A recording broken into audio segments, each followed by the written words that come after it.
Oh man, I really thought nobody in this league had common sense left. But here come the stud buds to save the day. Let's go stud buds for real. They came in hot and said what everyone else was too afraid to say. Welcome to Hollywood Buzzing. Make sure you like, comment, hit that bell, and share this channel with someone who still believes in honest takes. What we've been seeing lately from the WNBA is just embarrassing, man. The crying, the whining, all the boohoo about fans booing opposing players? It's ridiculous. These athletes said they wanted the spotlight, said they wanted more attention, more fans, more engagement, and now they're complaining about the very thing they claimed they wanted. You wanted fans? You got 'em. But now you're mad those fans have opinions? You wanted energy in the building? This is what that looks like. And let's be honest. Fans boo in every professional sport on earth. You can't beg people to support you and then cry when they don't support you the exact way you imagined.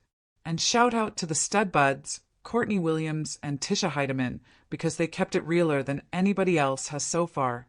They just said it plainly, it's sports. Booing is part of the game. If you're playing in front of a crowd that isn't your home crowd, expect to get booed. Especially if you left that fan base feeling some kind of way. Courtney said it best. She doesn't think fans are booing Dewanna Bonner as a person. They're booing the situation. She left Indiana and fans are emotional. That's how this works. This is basic sports logic. You think LeBron didn't get booed when he went back to Cleveland? Come on. This isn't some deep attack, it's basketball. It's sports. That's how passionate fans express themselves. And if you don't understand that, then maybe you're not ready for this level of visibility. This isn't just about Dewanna Bonner either. If Courtney left Minnesota tomorrow, she'd get booed too. And she knows it. She said it herself. If she left the Lynx and went to another team, and then came back and dropped 25 on them, she'd expect to get booed. And she'd love it. She'd soak it in, blow kisses, play the villain. Because that's how it's supposed to be. That's the spirit of the game. And let's be real, booing is low-key a form of respect. Nobody boos a bench warmer. You only get booed when people care. That's why Kyrie gets booed every time he touches the ball in Boston. Not because they hate him as a person, but because he meant something to that franchise. That emotion is a sign of respect, even when it's loud and negative. And yet, in the WNBA, some of these players are acting like this is a human rights violation. Like booing is some kind of hate crime. No, it's just sports and it comes with the territory. If you're a pro athlete, you need thicker skin than this. Let's talk facts. The Indiana Fever gave Bonner a max contract, $200,000. That's not small change in the WNBA. She took that deal and left. You don't think fans are going to react to that? Be real. Fans have every right to feel some type of way. That's their team. That's their city. That's their emotional investment. Booing is part of how fans express that. It's not disrespectful. It's not out of bounds. It's normal. And if you can't handle that, you're not built for this. Think about college sports. You go into a rival's arena.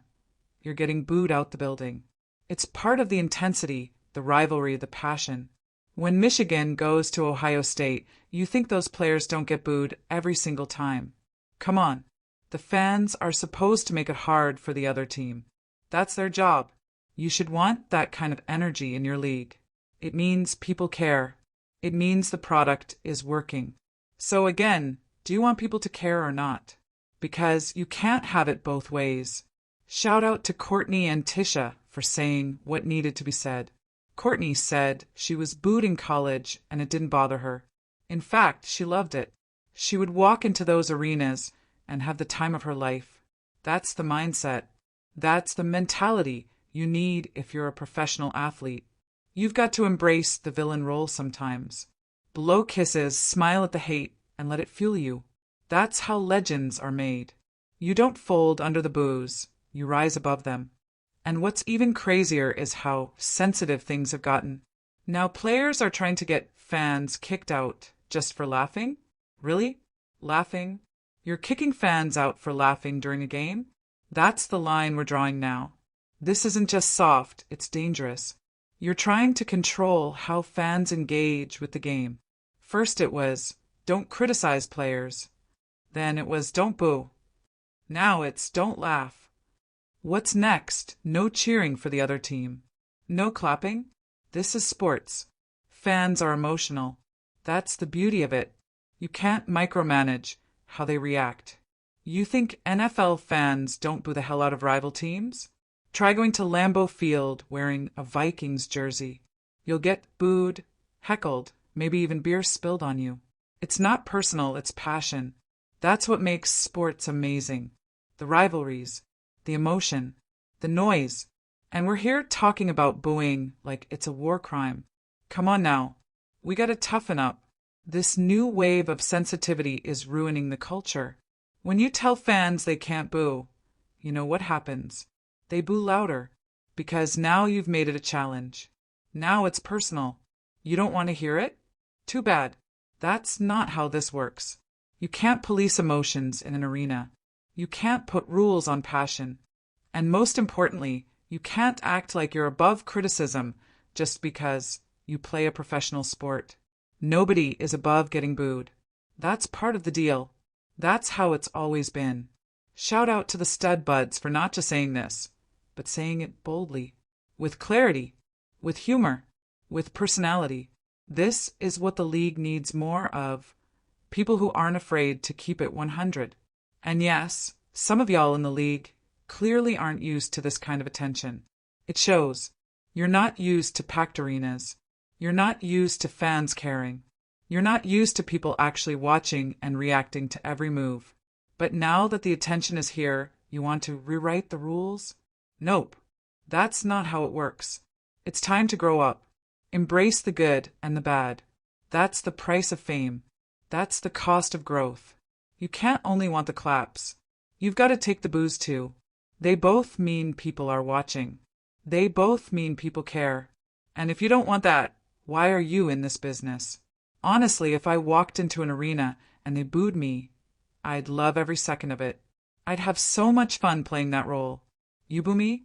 I drop 30 on you and smile doing it. That's how you flip the script. You don't cry about it on social media. You don't make it deeper than it is. You hoop. You perform. You entertain. That's what this is about. Shout out to the stud buds again for breaking it down with intelligence and confidence. They said what a lot of folks were thinking but too scared to say. That's why this message matters. We need more truth tellers in this space. This has been Hollywood Buzzing. Make sure you like, comment, share, and hit that bell so you don't miss the realest takes in the game. Get in the comments. Let me know what you think. Is booing part of sports, or has the WNBA gone soft? Are fans doing too much, or are players being too sensitive? I want to hear your thoughts. Let's talk about it. Let's debate it. And most importantly, let's stop acting like booing is a big deal. It's not. It's just the sound of passion. And if you're lucky enough to hear it, that means you've made it.